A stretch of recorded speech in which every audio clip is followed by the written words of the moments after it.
Bonjour, Vidéo Grande Conso aujourd'hui aux États-Unis, à New York, au sud de Manhattan et très exactement à l'angle entre Broadway et Wall Street où Whole Foods vient d'ouvrir son 534e magasin, le 18e à New York. Suivez-moi pour la visite.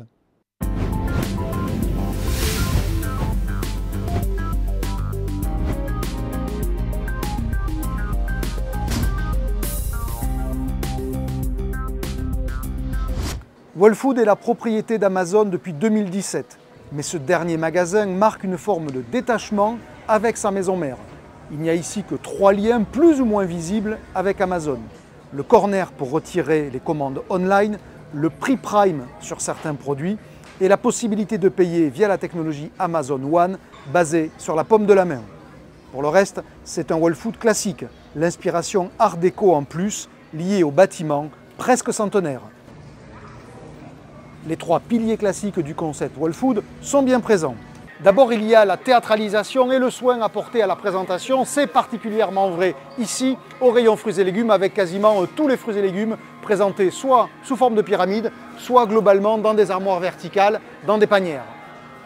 Autre réussite, c'est mobilier façon niche qui habille le parcours client avec des produits ou plus généralement la verticalité dans la présentation. Deuxième pilier, la largeur et la profondeur de l'offre, conséquence d'une segmentation hors norme.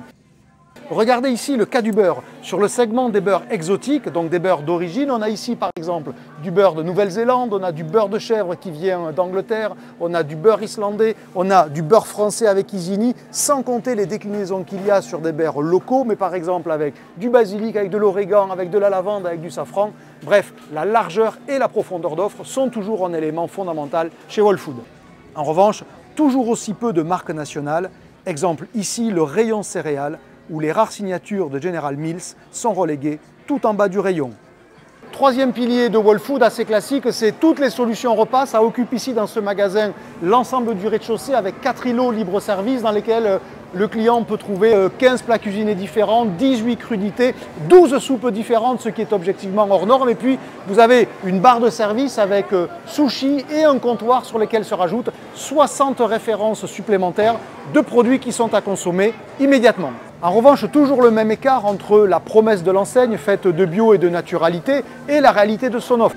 Par exemple, ici, aux fruits et légumes, vous le voyez derrière moi, c'est une véritable foire au plastique. Il y a aussi beaucoup de fruits et de légumes de contre-saison. Prenez par exemple ces asperges qui sont signées de la marque de l'enseigne, Whole Foods, avec une promesse Source for Good et qui viennent du Pérou, on est en janvier. Et puis il y a aussi la discrétion incroyable du vrac.